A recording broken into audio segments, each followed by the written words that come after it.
이 사연은 경기도 고양시에 사는 한 가족의 실화를 각색하였습니다. 여름 햇살이 거실 창문을 통해 들어오던 오후, 김정숙은 시계를 확인하며 한숨을 내쉬었습니다. 이제 곧 큰아들 가족이 도착할 시간이었죠. 명절을 앞둔 집안은 분주했지만 그녀의 마음은 그리 설레지 않았습니다. 아니, 솔직히 말하자면 조금 무거웠습니다. 곧 마주하게 될 큰며느리 미영의 얼굴을 떠올리니 어깨가 저절로 긴장되었으니까요. 아이고, 벌써 3시가 다 되었네. 정숙은 거실 소파에서 일어나 부엌으로 향했습니다. 식탁 위에는 이미 준비해둔 과일들과 다과가 놓여 있었지만 손이 계속 거기로 향했습니다. 뭔가 더 완벽하게 준비해야 할 것 같은 강박이 들었죠. 아마도 이건 미영과 마주할 때마다 느끼는 그 긴장감 때문일 겁니다. 당신 또 그러고 있네. 괜히 신경 쓰다가 몸만 상해. 거실에서 신문을 보던 남편 김철수가 그녀의 모습을 보고 말했습니다. 철수는 아내보다 훨씬 담담했습니다. 아니, 어쩌면 포기한 건지도 모르겠습니다. 큰 며느리와의 관계가 좋지 않은 건 어제 오늘 일이 아니었으니까요. 이번엔 좀 달라질지도 모르잖아요. 명절인데. 정숙의 말에는 희망보다는 체념이 묻어 있었습니다. 그녀는 알고 있었습니다. 미영이 자신을 좋아하지 않는다는 것을요. 하지만 왜 그런지는 여전히 모르겠습니다. 자신은 그저 며느리에게 좋은 시어머니가 되고 싶었을 뿐인데, 처음에는 작은 충돌들이었습니다. 음식간에 대한 의견 차이, 아이 양육 방식의 차이, 집안일 하는 방식의 차이. 하지만 시간이 지날수록 그 간극은 좁혀지지 않고 오히려 더 벌어져만 갔습니다. 괜히 기대하지 마. 서로 불편하지 않게만 지내면 그걸로 충분한 거야. 철수의 말에 정숙은 피식 웃었습니다. 남자들은 이런 미묘한 감정의 줄다리기를 이해하지 못하는 법이죠. 큰아들 민호도 마찬가지였습니다. 어머니와 아내 사이의 갈등을 모르는 척하며 그저 평화를 원할 뿐이었습니다. 초인종 소리가 울렸습니다. 정숙의 심장이 빠르게 뛰었습니다. 한번 심호흡을 하고 현관으로 향했습니다. 문을 열자 작은 아들 부부가 먼저 도착했네요. 작은 며느리 수지는 언제나처럼 환한 미소로 인사했습니다. 어머니, 안녕하세요. 일찍 와서 뭐라도 도울까 해서 서둘러 왔어요. 수진의 양손에는 선물 봉투와 과일 바구니가 들려 있었습니다. 정숙은 마음이 따뜻해졌습니다. 작은 며느리는 항상 이렇게 배려심이 깊었죠. 어이구, 우리 며느리. 먼 길 오느라 고생했네. 얼른 들어와서 쉬어. 작은 아들 준호가 아버지에게 인사드리며 거실로 들어갔습니다. 수지는 정숙을 따라 부엌으로 향했죠. 형님네는 아직 안 오셨나 봐요? 수진의 물음에 정숙은 고개를 저었습니다. 아직? 조만간 올 거야. 두 사람이 부엌에서 이야기를 나누고 있을 때 다시 초인종이 울렸습니다.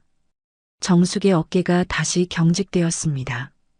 이번에는 분명 큰아들 가족일 테니까요. 현관문을 열자 예상대로 큰아들 민호와 큰며느리 미영, 그리고 6살 손자 우진이 서 있었습니다. 민호는 활짝 웃으며 어머니를 안아주었습니다. 어머니, 오랜만이에요. 건강해 보이시네요. 그래, 너희들은 어떻게 지냈어? 정숙의 시선이 자연스럽게 미영에게 향했습니다. 미영은 피곤해 보였습니다. 평소보다 더 창백한 얼굴에 다크서클이 짙었죠. 안녕하세요, 어머님. 미영의 인사는 형식적이었습니다. 손자 우진이 할머니 하며 안겨왔을 때만 미영의 얼굴에 잠시 미소가 스쳤습니다. 모두 거실로 들어가 자리에 앉았습니다.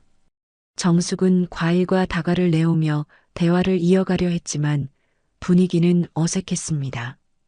미영은 대부분 휴대폰만 들여다보고 있었고 가끔 민호가 질문할 때만 짧게 대답할 뿐이었죠. 내일 아침부터 본격적으로 음식 준비해야 하는데 우리 며느리들 좀 도와줘야겠다. 정숙의 말에 수진이 먼저 대답했습니다. 당연하죠. 제가 일찍 일어나서 어머니 돕겠습니다. 모두의 시선이 미영에게 향했습니다.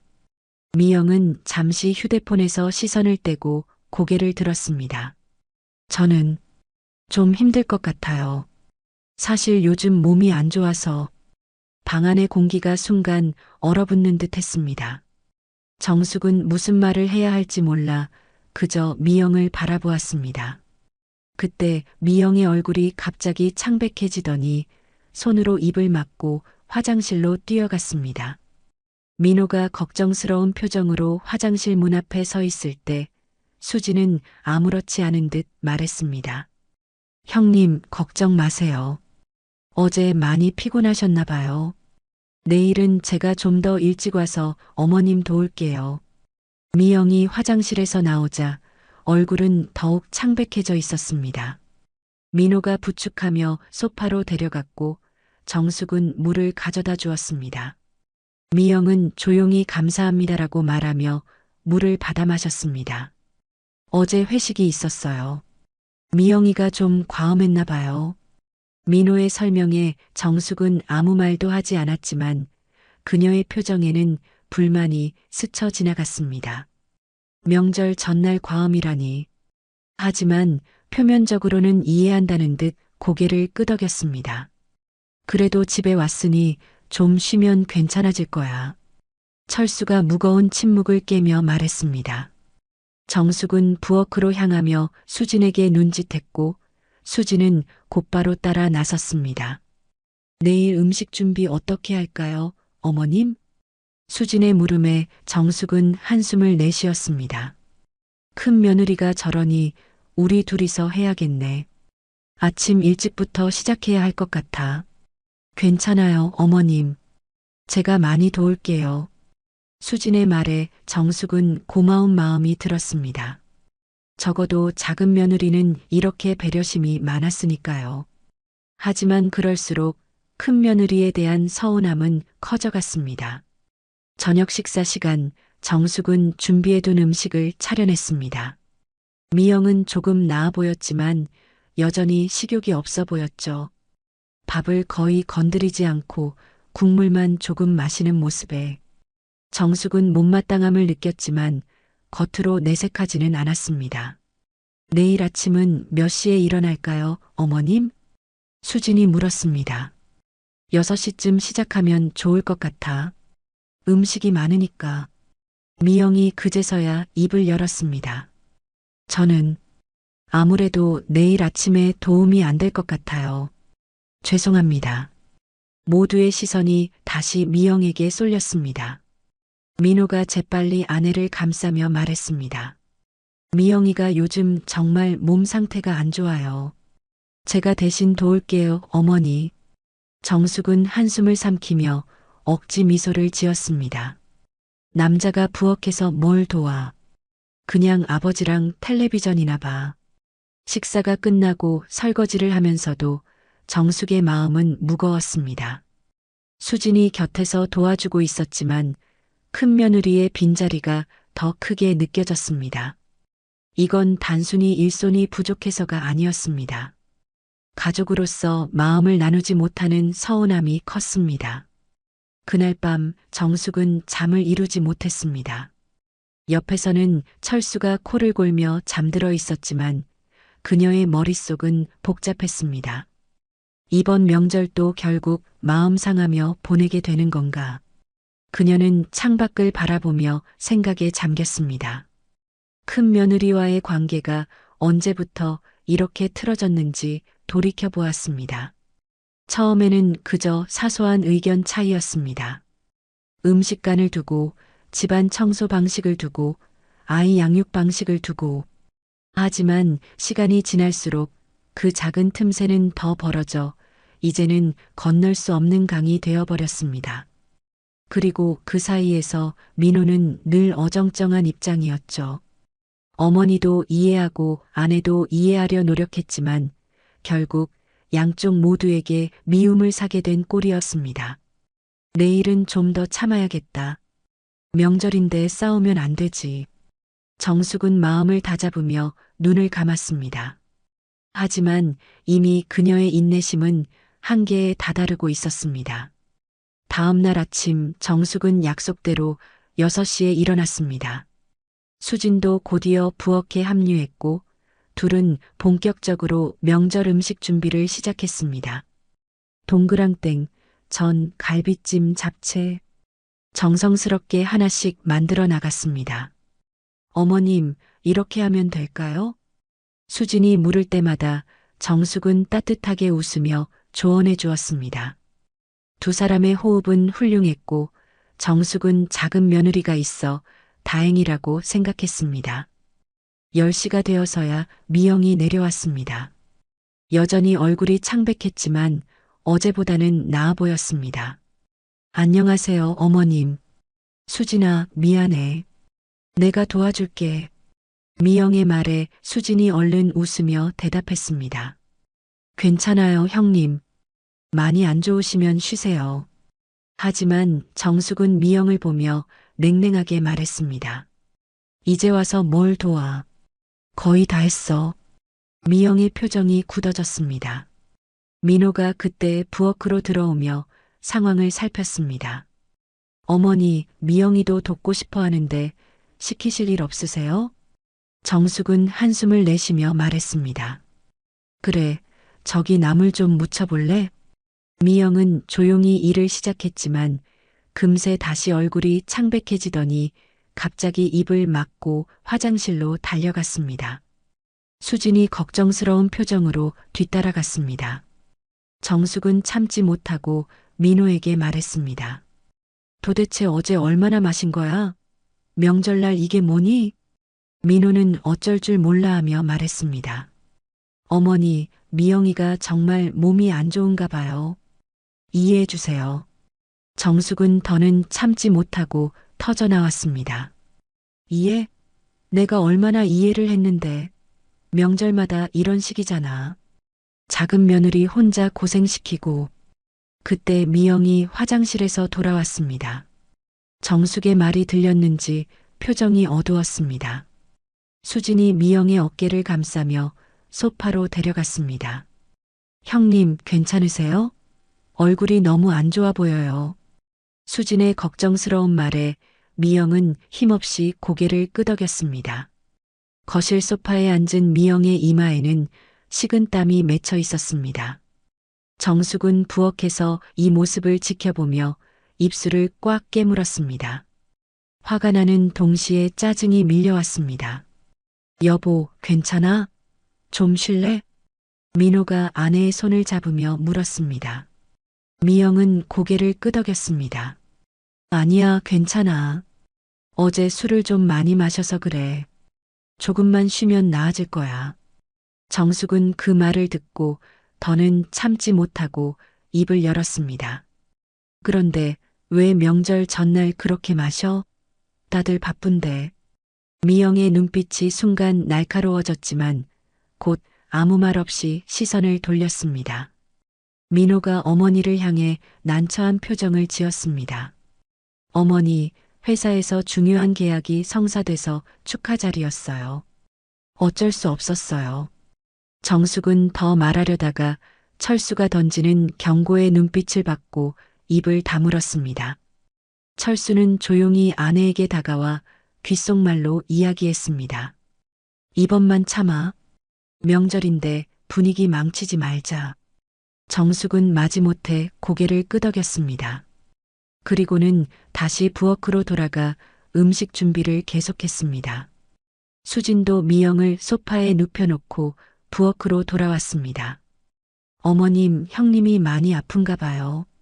정숙은 수진의 말에 한숨을 내쉬었습니다. 그냥 숙취겠지 뭐. 명절날 이렇게 정신없이 화장실 들락날락하면 다른 사람들은 어떻게 해? 부엌에서의 준비는 계속되었습니다. 정숙과 수진은 묵묵히 일했고 가끔 민호가 들어와 무엇을 도울지 물었지만 정숙은 됐어. 그냥 나가 있어라며 내보냈습니다. 음식이 거의 완성될 무렵 미영이 다시 부엌으로 들어왔습니다. 어머님 죄송해요. 제가 좀 도울게요. 정숙은 미영을 힐끗 보았습니다. 여전히 안색이 좋지 않았지만 그래도 노력하는 모습이 보였습니다. 하지만 정숙의 마음은 이미 상해 있었습니다. 그냥 거실에 있어. 여기선 내가 더 방해될 것 같아. 정숙의 차가운 말에 미영의 표정이 굳어졌습니다. 민호가 그때 부엌으로 들어오며 상황을 살폈습니다. 어머니, 미영이도 돕고 싶어 하는데. 정숙은 한숨을 내쉬며 말했습니다. 됐어. 우리끼리 할게. 미영은 상처받은 표정으로 거실로 돌아갔습니다. 부엌에 남은 정숙과 수진 그리고 민호 사이에 어색한 침묵이 흘렀습니다. 수진이 조심스럽게 상황을 완화시키려 했습니다. 어머님, 여기 전 부치는 거 도와드릴게요. 정숙은 고개를 끄덕였고 민호는 한숨을 내쉬며 거실로 돌아갔습니다. 그는 소파에 앉아 있는 미영 옆에 앉아 무언가 이야기를 나누는 것 같았습니다. 정숙은 그 모습을 힐끗 보며 입술을 깨물었습니다. 식사 준비가 끝나고 모두 식탁에 둘러앉았습니다. 철수가 제사를 지내고 나서 본격적인 식사가 시작되었습니다. 정숙은 음식을 나르며 손자 우진에게 특히 신경을 썼습니다. 우진아, 할머니가 내가 좋아하는 전 많이 부쳤어. 먹어봐. 우진이 기쁜 표정으로 음식을 받아 먹었습니다. 식사 중에도 미영은 거의 음식을 먹지 않았습니다. 그저 국물만 조금씩 마실 뿐이었죠. 그리고 또다시 화장실로 뛰어가는 모습에 정숙은 점점 더 짜증이 났습니다. 식사가 끝나고 정숙과 수진이 설거지를 하고 있을 때 미영이 세 번째로 화장실로 뛰어갔습니다. 정숙은 더는 참지 못하고 말했습니다. 정말 이해가 안 가네. 명절인데 이렇게 술을 마시고 오다니. 수진은 조심스럽게 말했습니다. 어머님, 형님도 사정이 있으셨을 거예요. 정숙은 고개를 저었습니다. 무슨 사정이 있겠어. 그냥 자기 편한 대로 하는 거지. 그때 미영이 화장실에서 나오는 모습이 보였습니다. 창백한 얼굴로 비틀거리며 거실로 향했습니다. 정숙은 그 모습을 보며 속으로 한숨을 내쉬었습니다. 내가 참, 명절에 이게 뭐야? 수지는 아무 말도 하지 않고 설거지를 계속했습니다. 정숙의 불만이 점점 커지고 있다는 것을 느낄 수 있었습니다. 설거지를 마치고 정숙이 거실로 나가자 미영은 소파에 누워 있었고 민호는 그 옆에 앉아 있었습니다. 정숙은 그들 앞에 앉아 차를 마시며 말했습니다. 미영아, 그래도 명절인데 일을 돕지 못하더라도 다른 사람들 배려는 좀 해. 미영의 눈이 커졌습니다. 그녀는 천천히 일어나 앉으며 정숙을 바라보았습니다. 제가 뭘 어떻게 했다는 거죠? 정숙은 차 잔을 내려놓으며 대답했습니다. 화장실 들락날락하면서 집안을 어지럽게 하잖아. 다들 명절 준비로 바쁜데. 민호가 끼어들려 했지만 미영이 갑자기 벌떡 일어났습니다. 그녀의 얼굴이 순간 붉게 변했습니다. 어디서 자꾸 반말이에요? 내가 예전부터 마음에 안 들었죠? 미영의 갑작스러운 반발에 거실의 모든 사람들이 놀랐습니다. 정숙은 잠시 할 말을 잃었다가 곧 목소리를 높였습니다. 어디 버르장머리 없이 어른에게 대들어. 미영은 웃음을 지었지만 그 웃음에는 분노가 가득했습니다. 어른? 어른이 이렇게 며느리를 대하나요? 항상 저만 탓하고 저만 무시하고. 정숙도 일어서며 맞받아쳤습니다. 어디서 배운 거야? 너는 부모도 없어? 그 말에 미영의 얼굴이 창백해졌습니다. 그녀의 눈에 순간 눈물이 맺혔지만 곧 분노로 바뀌었습니다. 너나 잘해, 이 할망구야. 미영의 입에서 쏟아진 말은 거실 전체를 얼어붙게 만들었습니다. 정숙은 순간 귀를 의심했습니다. 자신의 며느리가 방금 자신을 할망구라고 불렀다는 사실이 바로 받아들여지지 않았습니다. 철수가 벌떡 일어났고 수지는 입을 가리며 놀란 표정을 지었습니다. 미영아. 민호가 충격에 빠진 목소리로 외쳤습니다. 하지만 미영은 이미 분노에 휩싸여 있었습니다. 그녀의 눈에서는 오랫동안 참아왔던 울분이 터져 나왔습니다. 왜? 내가 뭐 잘못 말했어?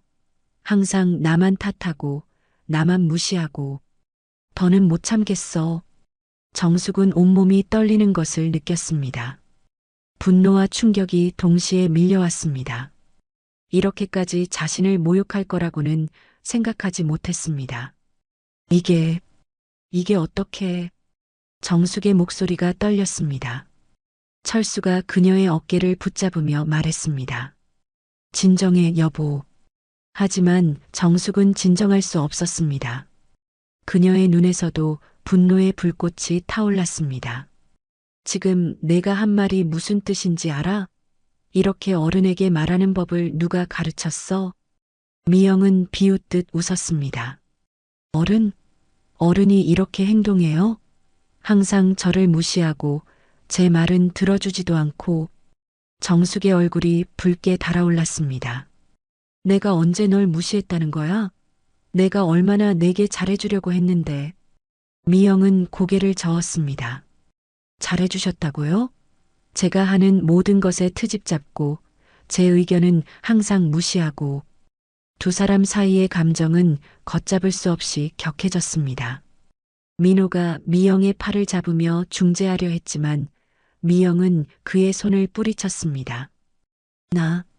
더는 참을 수 없어. 정숙은 눈물을 참으며 말했습니다. 내가 그렇게 나쁜 시어머니였니? 그렇게 널 힘들게 했니? 미영은 웃음을 참지 못했습니다. 아직도 모르겠어요? 어머님은 항상 저를 비교해요. 수진이랑 다른 사람들이랑. 수진이는 이렇게 하는데 다른 집 며느리는 저렇게 하는데. 저는 항상 부족한 며느리였죠. 정숙은 그 말에 할 말을 잃었습니다. 사실 그녀도 자신이 종종 그런 비교를 했다는 것을 알고 있었습니다.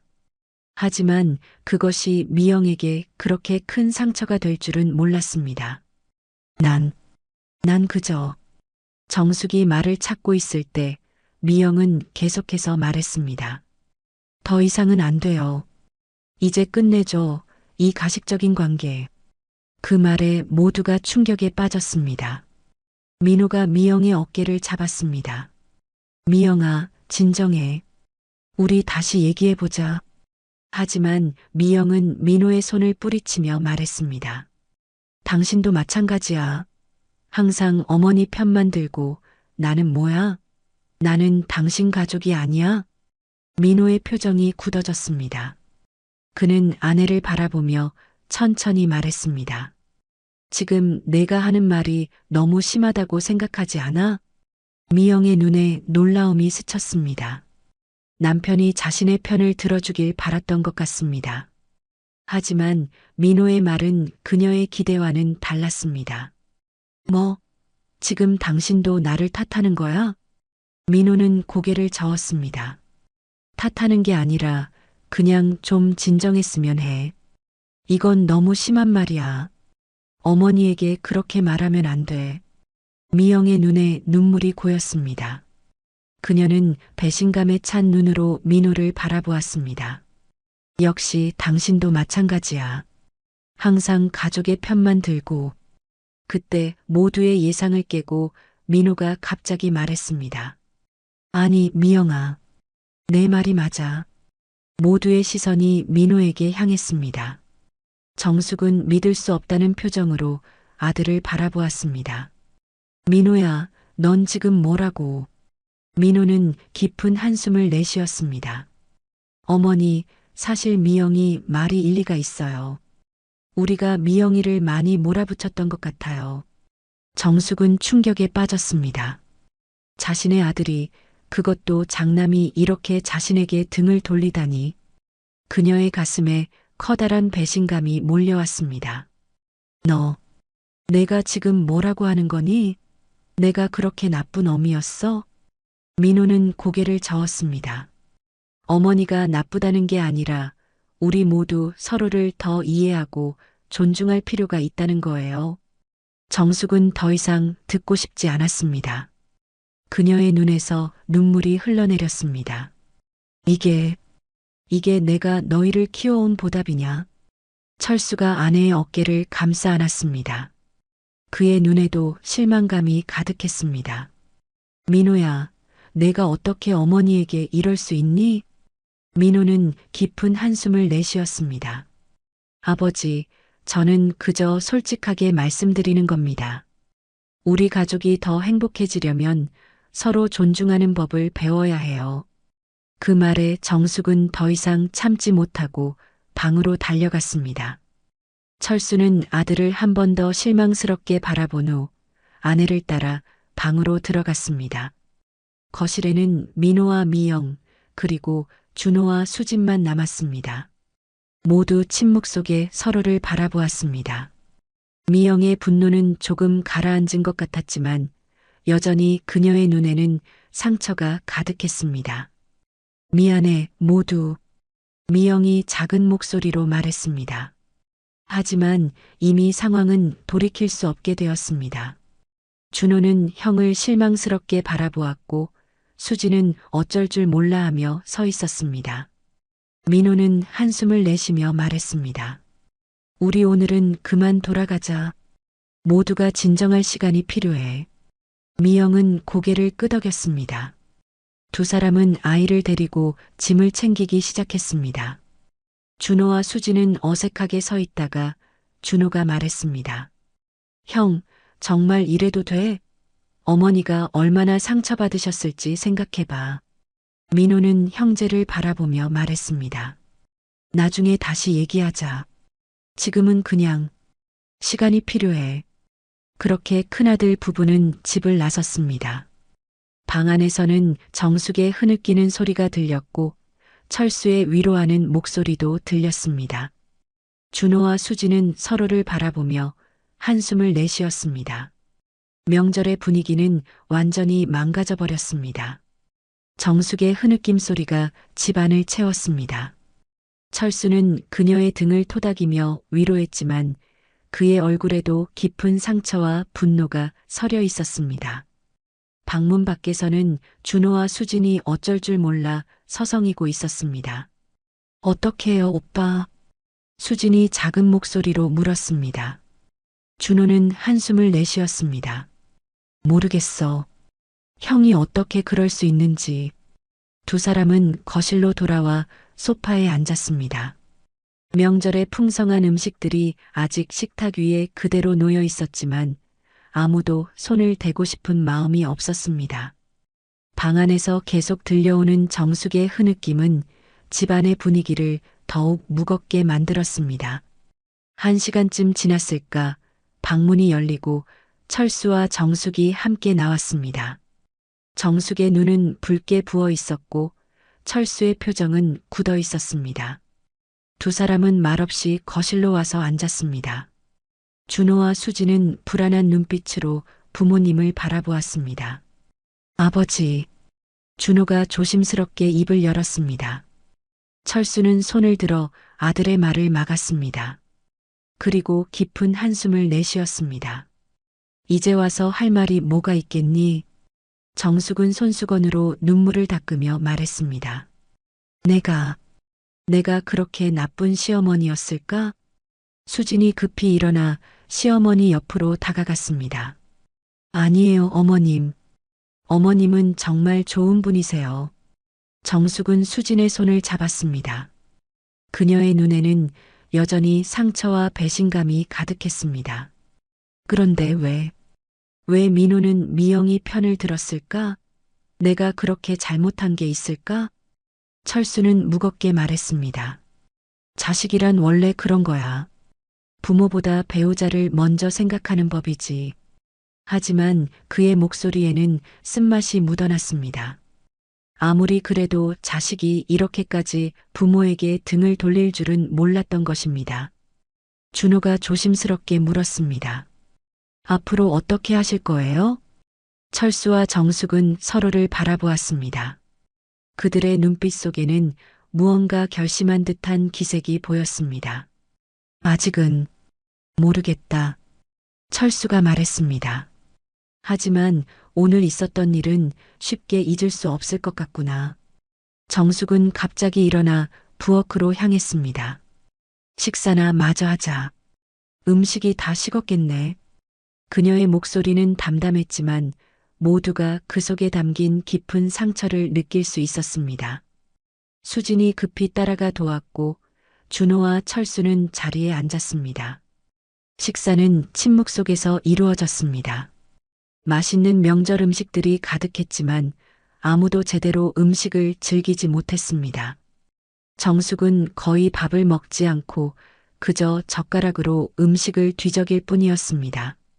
식사가 끝나고 수진이 설거지를 하는 동안 정숙은 거실 소파에 앉아 멍하니 창밖을 바라보았습니다. 철수는 그녀 옆에 앉아 말없이 손을 잡아주었습니다. 여보, 정숙이 작은 목소리로 말했습니다. 나 너무 서운해. 철수는 아내의 손을 꼭 쥐었습니다. 알아. 나도 그래. 정숙의 눈에 다시 눈물이 고였습니다.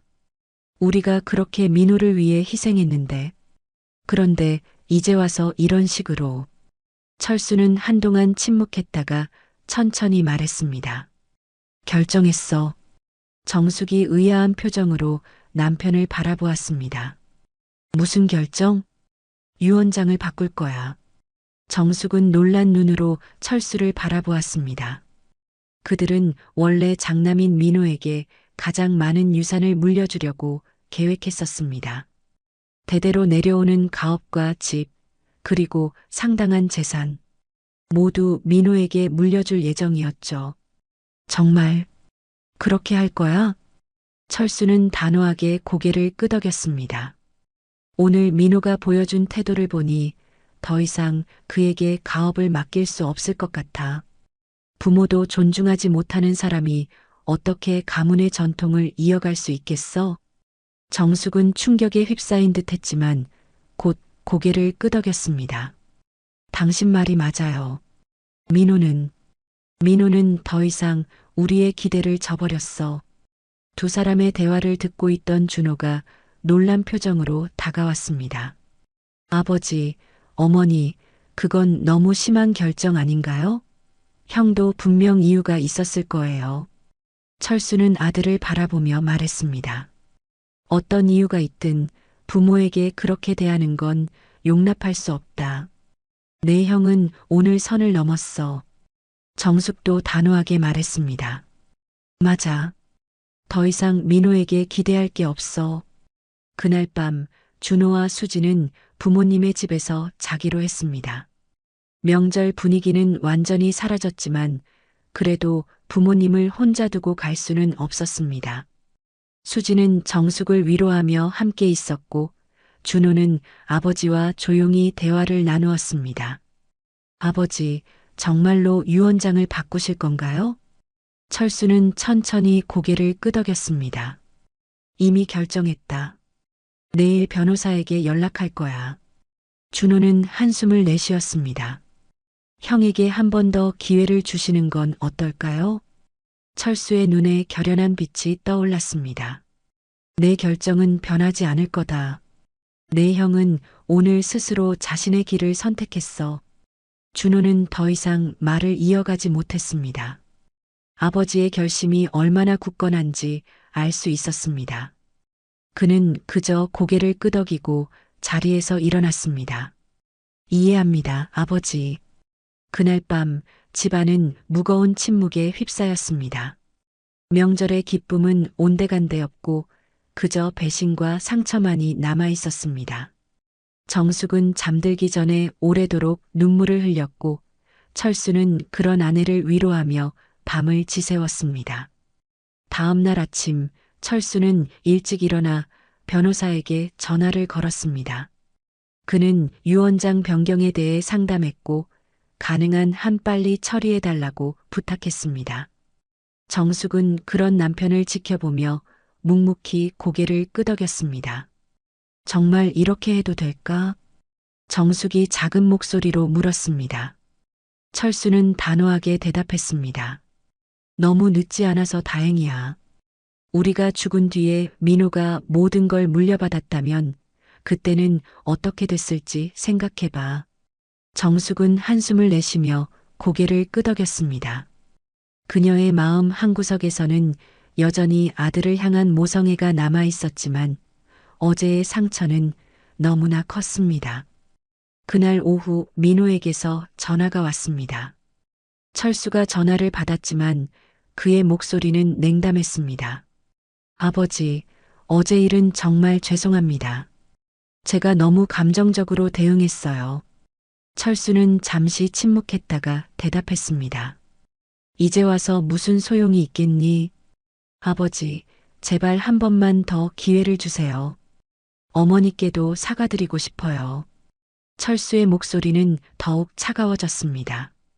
너희 어머니는 지금 너를 만날 기분이 아니다. 그리고 나도 마찬가지야. 민호의 목소리가 떨렸습니다. 아버지, 정말 그렇게 하실 건가요? 내가 한 행동에는 책임이 따르는 법이다. 너는 어제 스스로 선택했어. 아버지, 저는 그저 미영이를 이해해달라는 뜻이었을 뿐이에요. 어머니를 존중하지 않는다는 의미가 아니었습니다. 철수는 한숨을 내쉬었습니다. 내 아내가 어머니에게 한 말을 너도 들었을 텐데. 그런데도 내가 그녀의 편을 들었잖니. 그건 명백히 부모에 대한 배신이야. 민호는 말을 더듬었습니다. 아버지, 저는 그저 제발 오해하지 마세요. 더 이상 할 말 없다. 앞으로는 찾아오지 마라. 우리는 이제 너희와 할 얘기가 없어. 아버지. 철수는 더 이상 듣지 않고 전화를 끊었습니다. 그의 손이 미세하게 떨리고 있었습니다. 아들과의 관계를 이렇게 끊는 것은 그에게도 쉬운 결정이 아니었습니다. 하지만 어제의 사건은 그의 자존심과 가치관에 깊은 상처를 남겼습니다. 정숙이 걱정스러운 표정으로 다가왔습니다. 민호였어? 철수는 고개를 끄덕였습니다. 사과한다고 하더군. 그래서 뭐라고 했어? 더 이상 찾아오지 말라고 했어. 정숙의 눈에 눈물이 고였습니다. 아무리 화가 나도 자식과의 관계를 완전히 끊는 것은 어머니로서 견디기 힘든 일이었습니다. 그래도 우리 아들인데. 철수는 단호하게 말했습니다. 이제 와서 약해지면 안 돼. 민호는 스스로 선택했어. 정숙은 말없이 고개를 끄덕였습니다. 그녀의 마음은 복잡했지만 남편의 결정을 존중하기로 했습니다. 준호와 수지는 그날 오후 집으로 돌아갔습니다. 떠나기 전 준호는 아버지에게 말했습니다. 아버지, 너무 마음 쓰지 마세요. 시간이 지나면 형도 깨닫게 될 거예요. 철수는 작은 미소를 지으며 아들의 어깨를 토닥였습니다. 그래, 우리 준호가 있어서 다행이구나. 수지는 정숙을 꼭 안아주며 위로했습니다. 어머님, 저희가 자주 찾아뵐게요. 너무 마음 아파하지 마세요. 정숙은 작은 며느리의 따뜻함에 위로를 받았습니다. 적어도 준호와 수지는 그들 곁에 있어 다행이었습니다. 집이 조용해지자 철수는 서재로 향했습니다. 그는 오래된 서류 상자를 꺼내 책상 위에 올려놓았습니다. 그 안에는 그동안 모아온 재산 목록과 유언장 초안이 들어 있었습니다. 철수는 종이 위에 새로운 내용을 적기 시작했습니다. 기존의 유언장에서는 장남인 민호에게 집과 가업, 그리고 대부분의 재산을 물려주기로 되어 있었습니다. 하지만 이제 그는 그 모든 것을 준호에게 물려주기로 결정했습니다.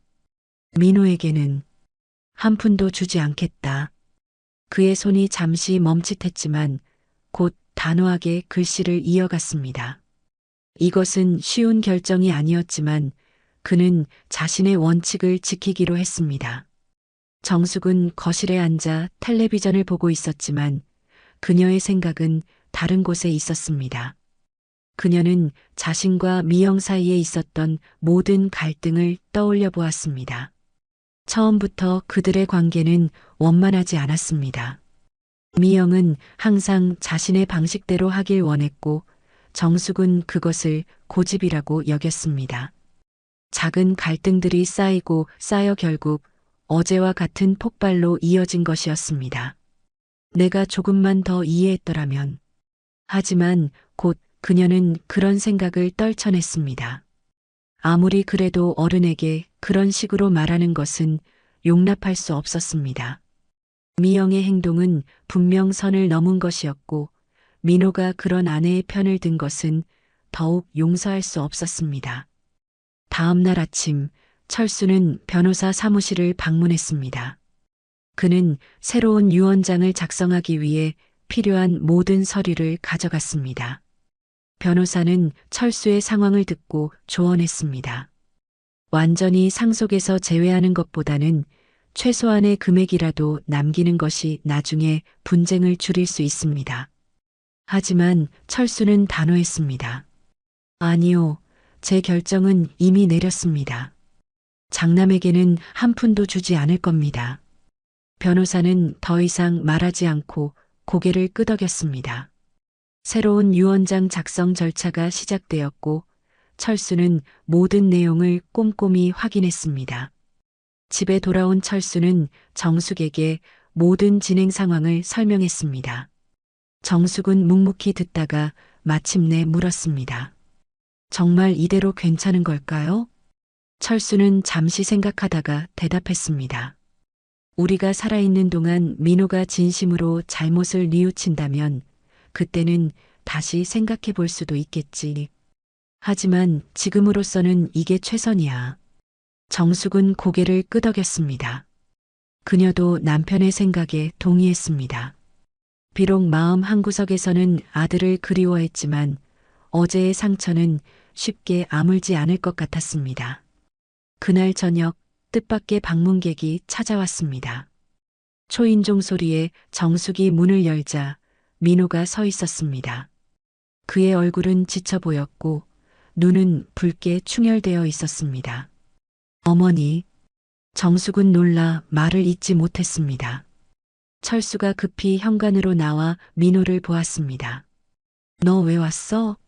내가 오지 말라고 했잖아. 민호는 고개를 숙였습니다. 죄송합니다, 아버지. 하지만 제발 한 번만 말씀드릴 기회를 주세요. 철수는 단호하게 고개를 저었습니다. 할 말 없다. 돌아가. 민호는 애원하는 눈빛으로 부모님을 바라보았습니다. 아버지, 어머니, 제가 정말 잘못했습니다. 제발 용서해 주세요. 하지만 철수의 마음은 이미 굳어 있었습니다. 용서? 그런 건 없다. 넌 이미 선택했어. 내 아내를 선택했지.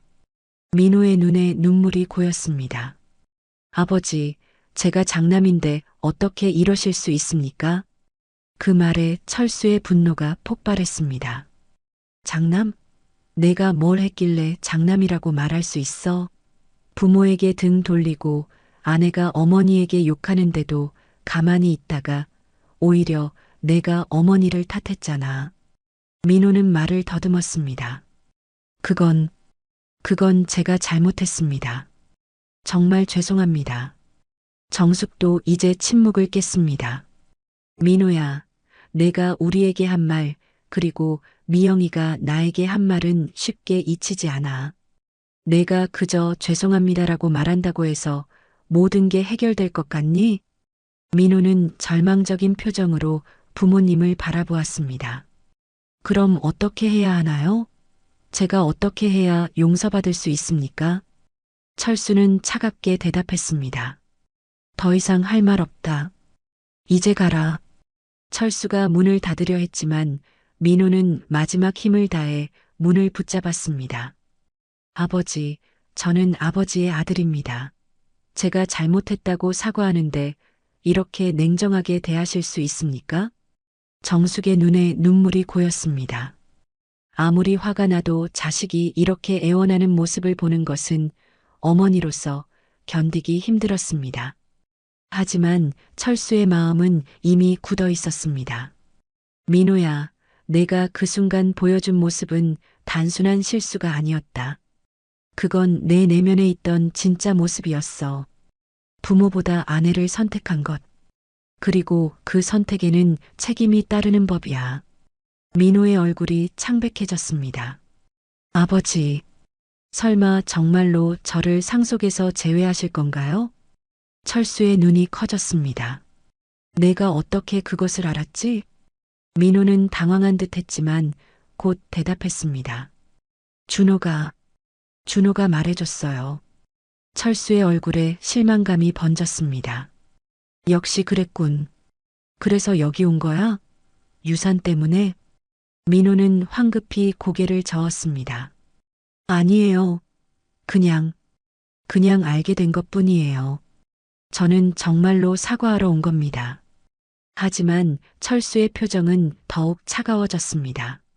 내 진심이 무엇인지 이제 분명해졌구나. 내가 진정으로 후회했다면 유산 같은 건 신경 쓰지도 않았을 텐데. 정숙도 이제 실망한 눈빛으로 아들을 바라보았습니다. 민호의 방문 목적이 순수한 사과가 아니었다는 사실이 그녀에게도 충격이었습니다. 민호야. 정숙의 목소리가 떨렸습니다. 정말 그게 다야? 돈? 민호는 당황한 듯 손을 내저었습니다. 아니에요, 어머니. 제가 그런 의도로 온 게 아니라. 철수가 단호하게 말을 잘랐습니다. 충분히 들었다. 이제 가라. 이번에는 민호도 더 이상 저항하지 않았습니다. 그의 어깨가 축 처졌고 눈에는 복잡한 감정이 서려 있었습니다. 마지막으로 부모님을 바라본 후 그는 천천히 몸을 돌려 떠났습니다. 문이 닫히자 정숙은 소파에 털썩 주저앉았습니다. 그녀의 마음은 산산조각이 난 듯했습니다. 자신의 아들, 그것도 장남이 이렇게 변한 모습을 보는 것은 너무나 고통스러웠습니다. 어떻게 이렇게 됐을까요? 철수는 아내 옆에 앉아 그녀의 손을 잡았습니다. 우리가 잘못 키운 거야. 너무 많이 사랑해서, 너무 많이 베풀어서. 정숙은 고개를 저었습니다. 그게 잘못일까요? 부모가 자식을 사랑하는 것과 버릇없이 키우는 것은 달라. 우리는 민호에게 너무 많은 것을 허용했어. 두 사람은 오랫동안 침묵 속에 앉아 있었습니다. 창밖으로는 어둠이 내리고 있었고 집안은 무거운 분위기에 휩싸여 있었습니다. 그날 밤 정숙은 잠을 이루지 못했습니다. 그녀는 민호가 어릴 적 모습을 떠올리며 눈물을 흘렸습니다.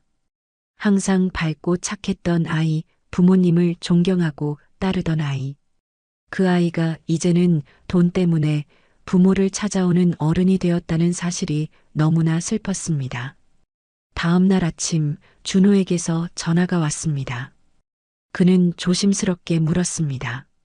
어머니, 형이 어제 찾아갔다고 들었어요. 어떻게 됐나요? 정숙은 한숨을 내쉬었습니다. 내 형은 유산 때문에 온 거더라.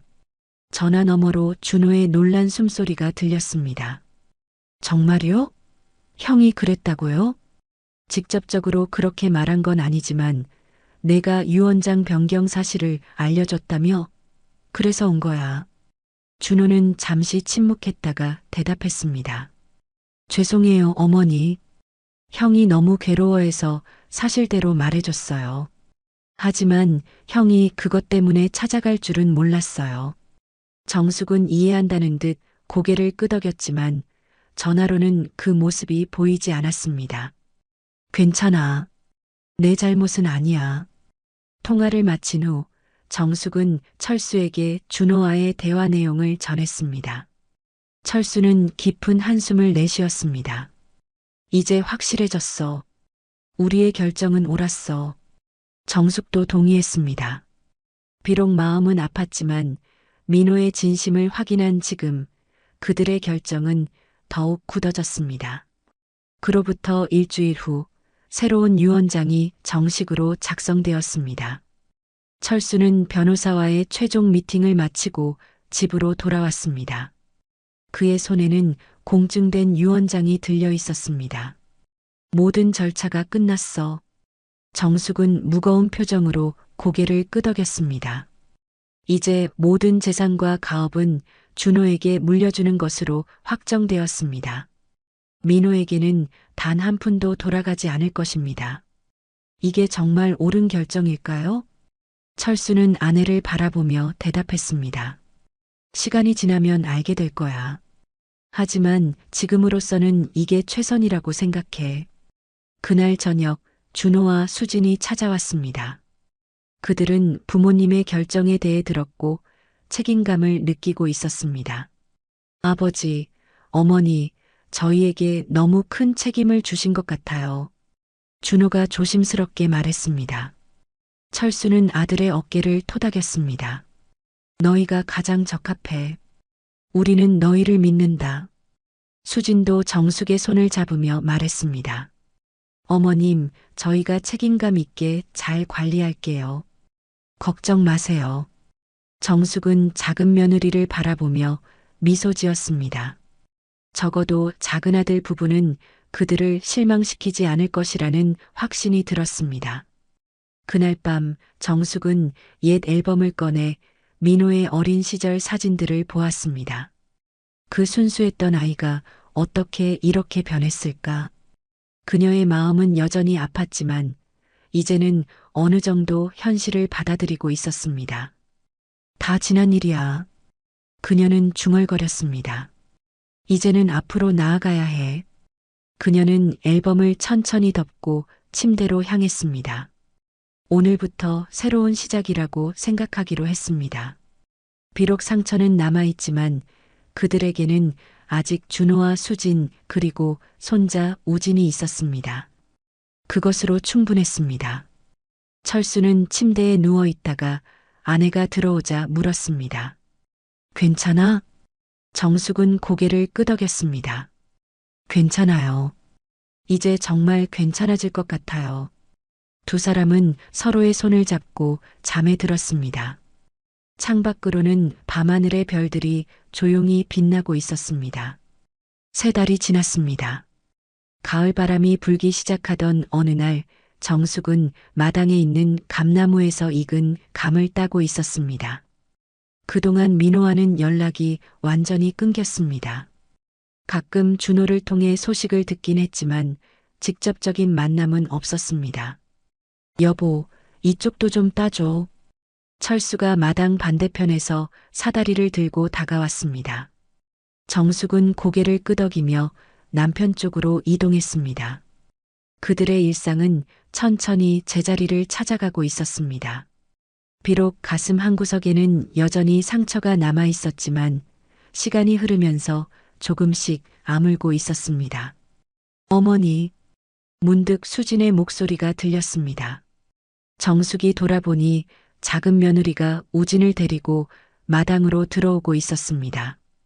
수진은 정숙이 가장 좋아하는 케이크를 들고 있었고 우진은 작은 꽃다발을 들고 있었습니다. 이게 뭐니? 정숙이 놀라며 물었습니다. 수진은 환하게 웃으며 대답했습니다. 오늘 어머님 생신이잖아요. 축하드리러 왔어요. 정숙은 잠시 멍해졌습니다. 자신의 생일이라는 사실을 깜빡 잊고 있었습니다. 요즘은 날짜에 신경 쓰지 않고 살았으니까요. 할머니 생일 축하해요. 우진이 꽃다발을 내밀었습니다. 정숙은 감동에 젖어 손자를 안아주었습니다. 고마워, 우리 손자. 철수도 사다리에서 내려와 미소 지었습니다. 맞다, 오늘이 당신 생일이지. 내가 잊고 있었네. 저도 잊고 있었어요. 정숙이 웃으며 말했습니다. 네 사람은 집 안으로 들어갔습니다. 수지는 부엌에서 준비해온 음식들을 꺼내기 시작했고 오지는 할아버지와 텔레비전을 보기 시작했습니다. 정숙은 작은 며느리를 도우며 행복한 시간을 보냈습니다. 준호는 어디 있니? 정숙이 물었습니다.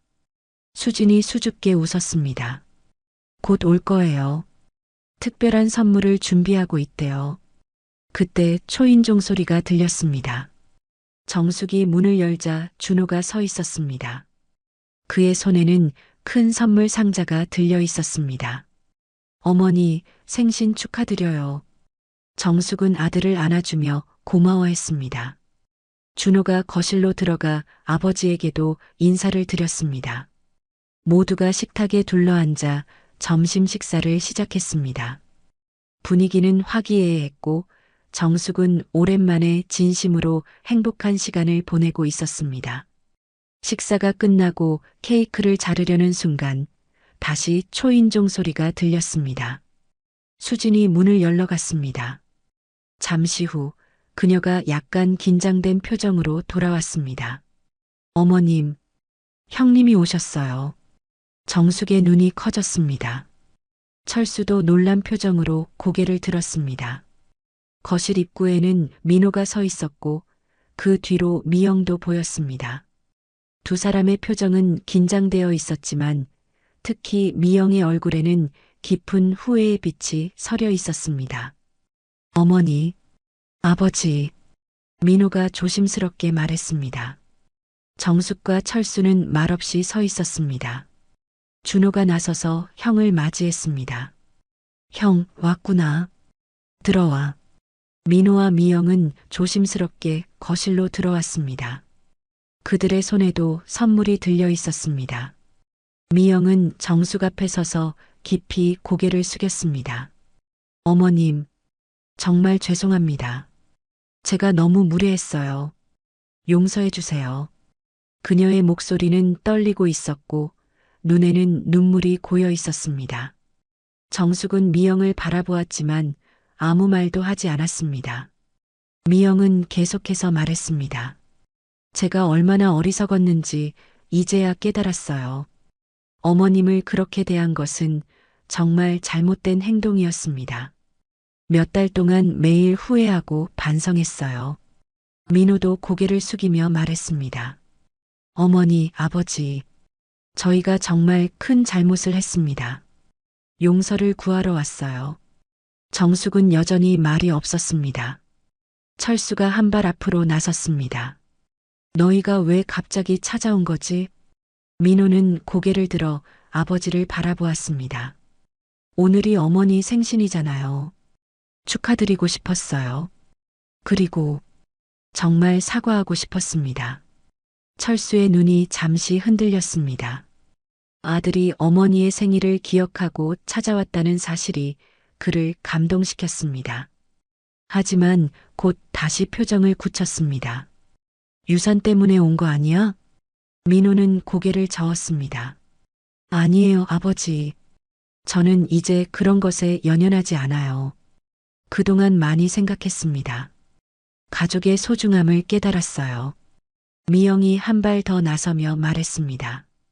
저희가 정말 어리석었어요. 어머님, 아버님, 용서해 주세요.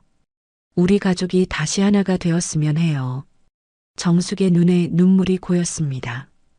그녀는 오랫동안 이 순간을 기다려왔을지도 모릅니다. 아무리 화가 나도 자식은 자식이었으니까요. 하지만 그녀는 여전히 망설였습니다. 준호가 어머니 옆으로 다가와 조용히 말했습니다. 어머니, 형이 정말 많이 반성했어요. 이 몇 달 동안 형의 모습을 봤는데 정말 달라졌어요. 수진도 고개를 끄덕였습니다. 맞아요, 어머님. 형님이 정말 마음을 고쳤어요. 정숙은 천천히 미영에게 다가갔습니다. 그녀의 눈을 깊이 들여다보며 물었습니다. 정말 내 마음이 바뀐 거니? 미영은 눈물을 흘리며 고개를 끄덕였습니다. 네, 어머님. 정말 죄송합니다. 제가 너무 교만했어요. 어머님을 존중하지 못했어요. 정숙은 잠시 침묵했다가 미영의 손을 잡았습니다. 사람은 누구나 실수를 할 수 있어. 중요한 건 그 실수를 인정하고 바로잡는 거야. 미영의 눈에서 눈물이 흘러내렸습니다. 정숙이 그녀를 가볍게 안아주자 미영은 흐느끼며 시어머니의 품에 안겼습니다. 정말 죄송해요, 어머님. 정숙도 눈물을 참지 못했습니다. 이제 괜찮아. 다 지난 일이야. 철수는 아직 완전히 마음을 열지 못한 듯 했습니다. 그는 민호를 바라보며 물었습니다. 내 마음은 진심인가? 민호는 단호하게 고개를 끄덕였습니다. 네, 아버지. 저는 이제 깨달았어요. 재산보다 중요한 건 가족이라는 것을요. 아버지가 유산을 주시든 안 주시든 그건 중요하지 않아요. 저는 그저 부모님과 화해하고 싶을 뿐입니다. 철수의 표정이 조금씩 누그러졌습니다. 아들의 눈에서 진심을 읽을 수 있었습니다. 그는 천천히 민호에게 다가가 어깨를 잡았습니다. 내가 정말 달라졌구나. 민호의 눈에도 눈물이 고였습니다. 죄송합니다, 아버지. 철수는 오랜 시간이 지나 마침내 아들을 품에 안았습니다. 두 사람의 화해에 모두가 감동했고 우진은 기쁨에 찬 목소리로 외쳤습니다. 아빠, 할아버지가 안아줬어. 모두가 웃음을 터뜨렸고 긴장된 분위기가 한순간에 풀렸습니다. 정숙은 행복한 표정으로 가족들을 바라보았습니다. 그녀의 생일은 예상치 못한 선물, 가족의 화합이라는 최고의 선물을 받은 날이 되었습니다. 자, 이제 케이크 자르자. 정숙이 말했습니다. 모두가 식탁에 둘러앉았고 정숙은 촛불을 불었습니다. 그녀가 소원을 빌 때 마음속으로 생각했습니다. 우리 가족이 항상 이렇게 화목하게 지낼 수 있기를. 케이크를 나누고 선물을 풀고 이야기를 나누는 동안 정숙은 끊임없이 감사함을 느꼈습니다. 모든 시련을 이겨내고 다시 하나가 된 가족을 볼 수 있어 행복했습니다. 그날 밤 모든 가족이 돌아가고 정숙과 철수만 남았을 때 그들은 소파에 나란히 앉아 창밖을 바라보았습니다. 여보, 유원장 어떻게 할 거예요? 정숙이 조심스럽게 물었습니다. 철수는 잠시 생각하다가 대답했습니다. 글쎄, 아직은 좀 지켜봐야 할 것 같아. 민호가 정말 변했는지, 미영이 정말 마음을 고쳤는지. 정숙은 고개를 끄덕였습니다. 맞아요. 천천히 지켜봐야겠죠. 하지만 오늘은 정말 행복했어요. 철수는 아내의 손을 잡았습니다. 그래, 오늘은 정말 특별한 날이었어. 두 사람은 조용히 밤하늘을 바라보았습니다. 이제 그들의 가족은 새로운 시작을 향해 나아가고 있었습니다. 비록 아직 완전히 치유되지 않은 상처가 있을지라도 오늘 그들은 용서와 화해의 첫걸음을 내딛었습니다. 정숙은 마음속으로 생각했습니다. 가족이란 때로는 상처를 주기도 하지만 결국에는 서로를 보듬고 함께 성장해 가는 것. 오늘의 화해가 그들 가족에게 새로운 시작이 되기를 바라면서 그녀는 편안한 마음으로 남편의 어깨에 기대었습니다. 앞으로는 더 행복한 일들만 있을 거예요. 철수는 부드럽게 미소 지으며 대답했습니다. 그래, 우리 함께 더 행복한 시간을 만들어 가자. 창밖으로 밤하늘의 별들이 반짝이고 있었고 그들의 마음속에도 희망의 빛이 다시 밝게 빛나기 시작했습니다.